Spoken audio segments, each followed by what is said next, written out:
All right, Kim, what's on your radar? All right, well, I wasn't sure if I was going to talk about it, but here it is. Over the past few days, I've been the target of a conservative cancel culture and have been smeared as a child porn apologist, which is wildly inaccurate and shocking. Though conservatives often side with us on big tech censorship and cancel culture, they are not immune from engaging in it themselves at times. So let me tell you what happened, but we have to start with a little backstory. Book banning is on the rise. In 2021, there was a 64% increase in requests to ban books from school libraries. Experts who monitor censorship say they haven't seen this many attempts to ban books in decades. Conservative parents across the country are outraged over some of the available reading material for checkout by kids and teens. Now, much of it is the type of stuff you'd expect to cause outrage. Books that are anti-God, books including witchcraft, profanity, alcohol use, drug use, violence, and of course, homosexuality. The recent uptick started as moral alarm over gender identity and worries that kids will get confused if they read books that claim there are more than two genders. This has expanded into outrage over books depicting gay teen love stories and has now even encompassed books involving straight teens engaging in sexual activities. Now, I've looked into several of the books, including Genderqueer, a book about a person coming out as not only bisexual, but also non-binary, Two Boys Kissing, about two teen boys trying to break the world record for the longest kiss, as well as other banned books such as It's Perfectly Normal, Changing Bodies, Growing Up, Sex and Sexual Health. Now, some of the content is shocking. I'm not going to lie. I get why the knee-jerk reaction to these books is to prevent teens from reading them. This uptick in censorship isn't to be confused with the outrage parents are expressing over topics being taught as curriculum in the classroom. We've seen many parents upset over critical race theory or gender identity being included in their child's coursework. I think parents have a right to know and help shape what their kids are learning in schools. I agree with parents on this issue and share in some of the outrage. What kids are taught might look different in various regions of the country. That's the beauty of being in America. We get to choose to live in areas that align with our particular values. But we're talking specifically about access to information in school libraries and the desire for many parents to ban books from them being available. Their kids are not likely to read the books they're advocating to be banned because they've likely banned their own kids from reading these books. So unless they don't trust their own children to follow their guidance, they're actually advocating for your kids to not have access to these books, whether you think it's okay or not. But here's where it gets inflamed and intense. People looking to ban books do not say, these books don't align with my values and that's why I want them banned. That's not a strong enough argument, especially when the same crowd is often outspoken against big tech censorship. One can't say they're against censorship online because all ideas, no matter how abhorrent, should be heard, then turn around with a list of books they want banned from school libraries because the ideas are abhorrent to them. So instead, the argument being used is that the books contain child pornography and that they must be banned in order to protect our children. This is a highly charged argument that pits anyone who doesn't agree as an immoral enemy who is a predator themselves. That's what I experienced. It's similar to when the left says, if you don't agree with XYZ, then you must be a racist. No one wants to be labeled a racist or a child porn apologist, so it silences the debate. But let's be clear. Child pornography exists, and we should do everything we can to protect children from exploitation, harm, and abuse. I think everyone on both sides of this debate is in agreement with this, and we shouldn't lose sight of this common goal. I myself was a spokesperson and activist for years for an organization called Stop Child Trafficking Now. I've heard some of the worst, most egregious stories of abuse and have been sounding the alarm about its pervasiveness on U.S. soil, happening in our own backyards. And we should do everything we can to prevent children from being exploited. We're all on the same page.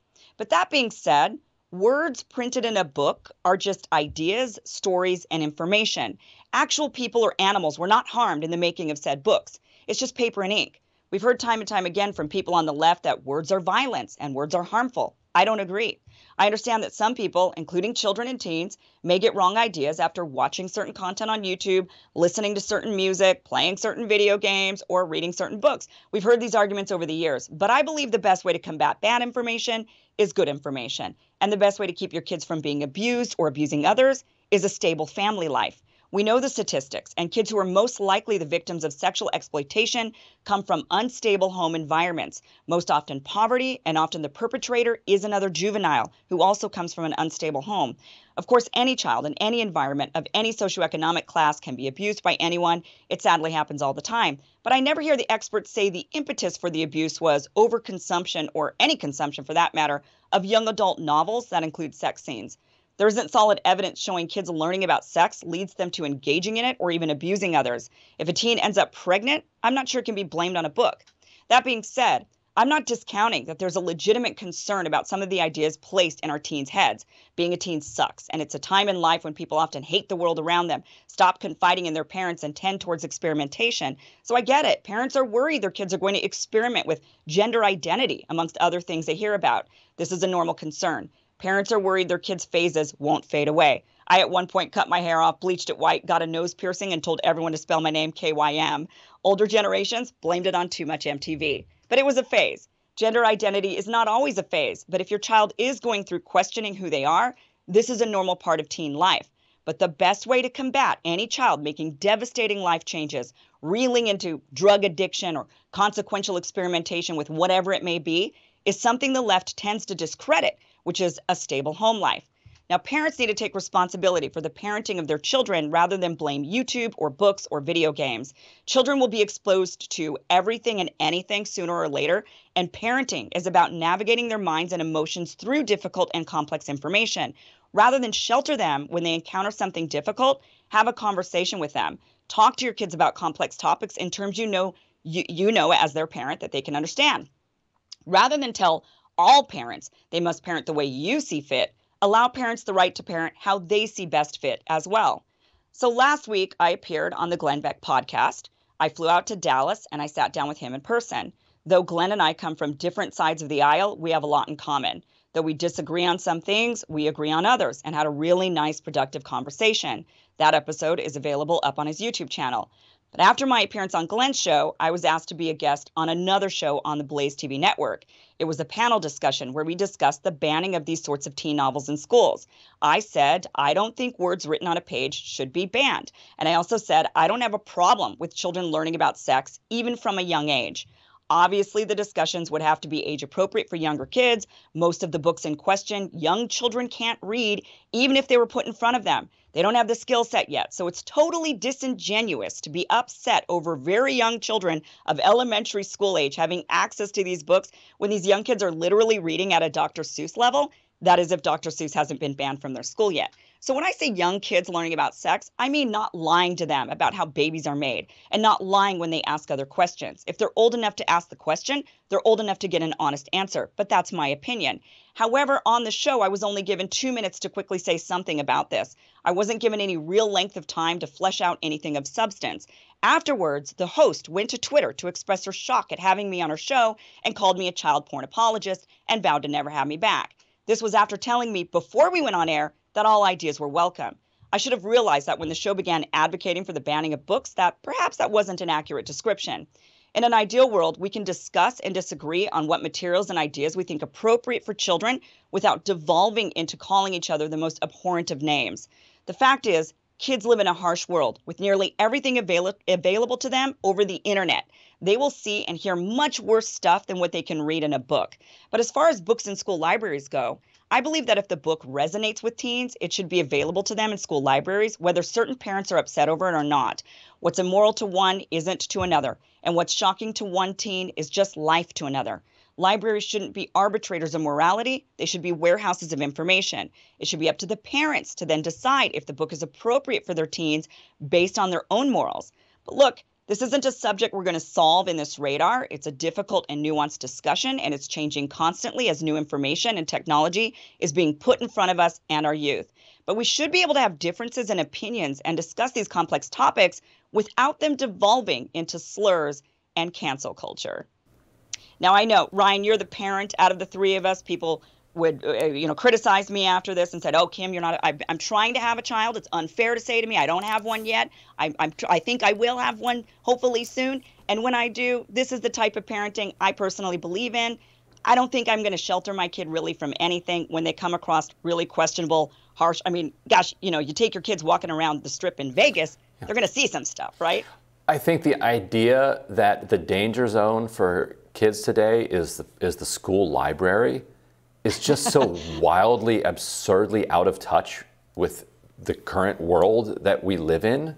Like, it's amazing we still have libraries, right? Like, their faces are glued to their phones and their iPads. My kids even find the library. Like, if they picked up a book in a library, like, that they weren't ordered to pick up by the librarian. Amazing, thank you. The risks are on the platforms that we're on, YouTube, TikTok, Instagram, the rest of that's where the real parenting has to come in, because the platforms have basically seeded all of that.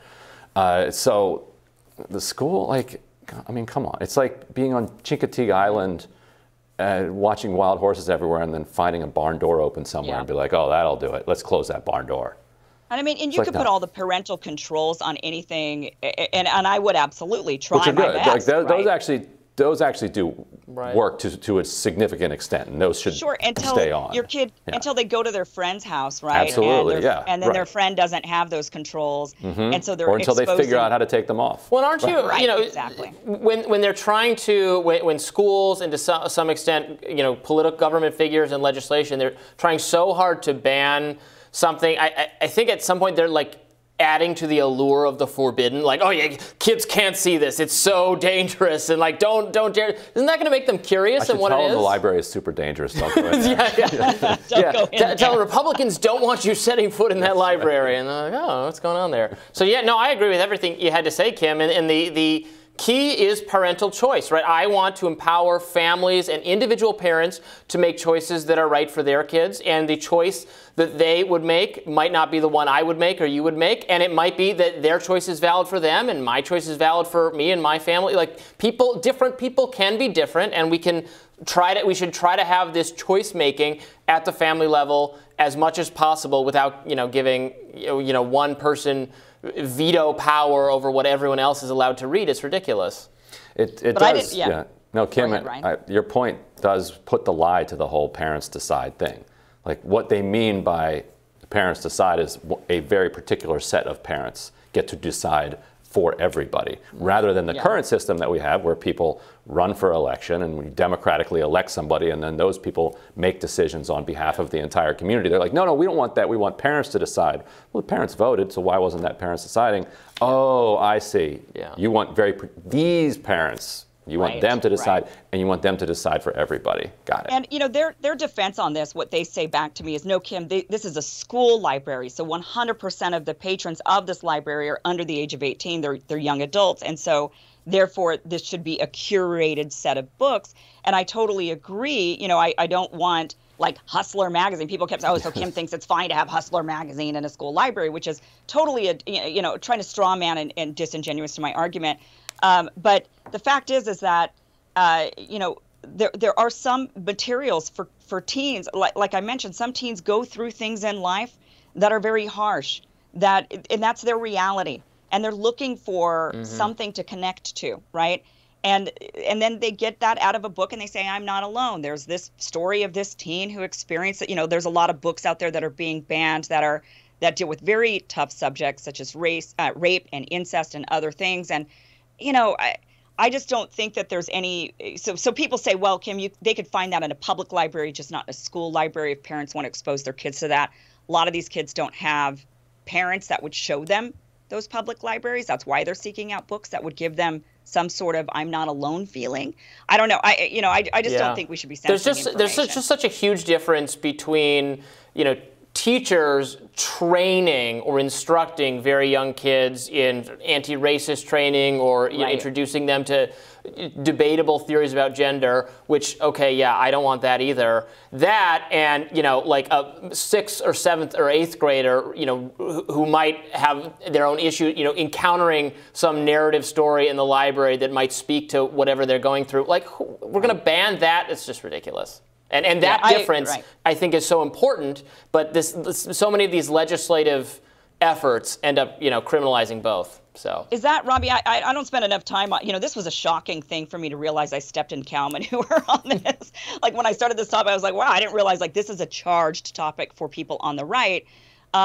Did this come from the whole alarm over gender identity? And that's what I'm getting, is that this is kind of spread from that. It started. Yeah. Yes and no. There was also the moral panic in the 80s around the satanic rituals and abuse. But the recent stuff. It's a wave of it. It comes in waves. This wave. Yeah. This And one there's the come from the Q. gender? Well, and they'll say the right says, and look, I agree with this. Don't sexualize children. That is an important goal, Right, but of course. but like you said, that can't just mean we have to tell everyone that like the stork delivers babies until they turn 19, right? What? Tell I'm them just that, learning about this now. Yeah. Oh. The don't say must say stork bill. Yeah. Thank you, Oh, geez. thank you, KYM. That was Yes. very much appreciated that. I Well, know you more- guys want to see pictures of that, right? You want to see Oh, pictures of the chopped absolutely. off, bleached I'd like to hair, see it. nose piercing. Pics or it didn't happen. Yeah. All right. More rising after this.